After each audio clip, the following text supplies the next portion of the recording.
It's late Saturday night, and there's this press conference happening tied to the Kennedy Center Honors Ceremony. And instead of the usual classy arts and culture vibe, we've got Donald Trump holding court in the most chaotic, off-the-rails way possible. And honestly, I'm sitting there like, what is going on? Because the whole thing starts with him making these random ping, ping, ping noises, literally just pinging like he's pretending to be a pinball machine. And people in the room are all giving that side eye because, what?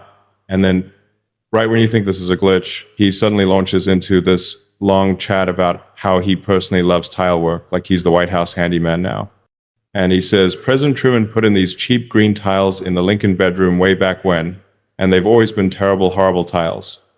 And apparently he is now the hero of White House flooring because he's replacing those tiles one by one with this beautiful, beautiful paradisical marble, all book matched, perfectly aligned, like he's giving us a Home Depot infomercial in real time.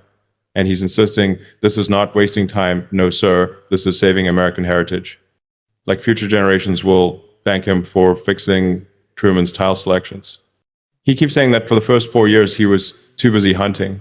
That's his word. Like he was some kind of political warrior fighting every second. So he didn't have time to redo bathrooms or floors. But now, according to him, he's got this second job that relaxes him, construction, because he's done it all his life and it's his happy place. So apparently doing renovations to the White House and Kennedy Center is his spa day now.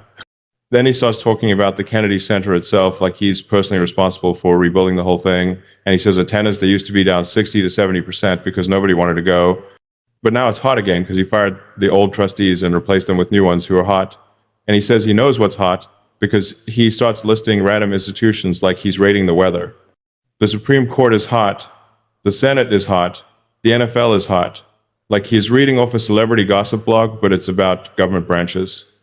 He literally says he has enemies now because the Kennedy Center board is so hot. Like people are jealous of their sizzle, I guess. And then because why not, he starts talking about golfer Gary Player, yes, Gary Player, and says they played together. And Gary is still swinging great at 90 years old and shot a 70 with him the other day. And then he tells a story about some guy stuck in a sand trap and Gary showing him how to do it because Gary is the greatest sand player ever.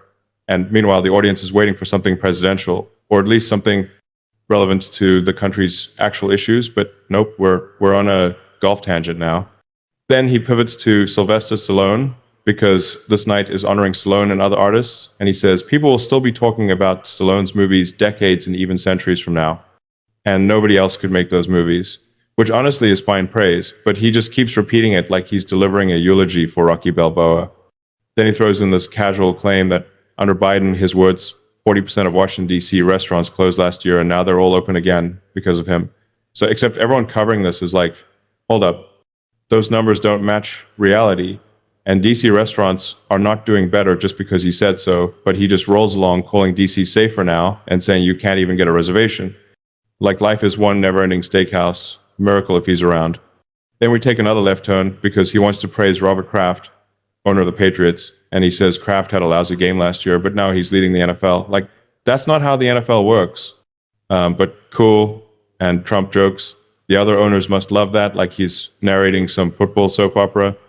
Then he starts rambling about phone systems, no clue how we got there before. Everyone's like, seriously, when is he going to talk about actual policies? Because right now people are struggling with cost of living, healthcare subsidies are about to expire, housing is wild because investors are buying up everything, schools are under pressure, and he's talking about telephones. And then out of nowhere, he starts talking about young women who visit the White House and how they thank him not for policy or world peace, but because they feel safe walking to the White House. And he thanks the National Guard, and it just comes off kind of creepy in this context. Like, what are we even talking about anymore? Before this whole show, he held a press event at the Oval Office, then another at the State Department with Gene Simmons, Stallone, and others. And he says, if he can't host this ceremony better than Jimmy Kimmel once did, then he shouldn't be president. And he repeats that Jimmy Kimmel was terrible at his hosting gigs. So this is his new political metric. Must be more talented than the late night guy. Then back to praising Stallone again, while sitting next to what people are calling fake trophies, like a fake Peace Prize, fake sports trophies, because he apparently likes having shiny awards around, even if they're not real competitions. He actually won. Then he says Tiffany & Co.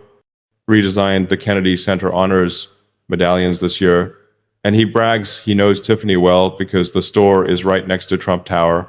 Like that somehow makes him an expert in medallion craftsmanship. Meanwhile, the country is struggling with inflation, global tensions, wars, but he is locked in on medallions and tile patterns and which institutions are hot or not. Then he claims they won the third election by 10 million votes, which contradicts everything official, and that he got screwed and had to do it again. So now it's the third time he won by a lot, and he calls it a crooked election again and swears they'll never give up. Like it's the plot of a revenge movie. And as if that's not enough, he starts saying Chicago wants to have crime, that people there enjoy crime, and that they went into New Orleans, Memphis, and Chicago and brought crime down by giving those cities a little dose of what we do well. And he promises someday they'll go back in and do it our way, and there won't be crime anymore anywhere. Which sounds like a blockbuster tagline more than an actual domestic policy. And honestly, by the end, the whole room and everyone watching are just sitting there trying to process this mashup of ping-ping noises, HGTV bathroom Reno talk, golf stories, Stallone fanboying, hotboard bragging, restaurant math, creepy compliments, fake trophies, and wild election claims, and none of it has anything to do with affordability, healthcare, housing, education, or literally anything normal Americans want addressed. So yeah, that was his late night press conference. Ping, ping, ping, tiles, tiles, tiles, random flexing about stuff nobody asked for, and zero grown-up answers. It felt like watching a kid trying to multitask with a microphone, except the kid is a former president on live TV.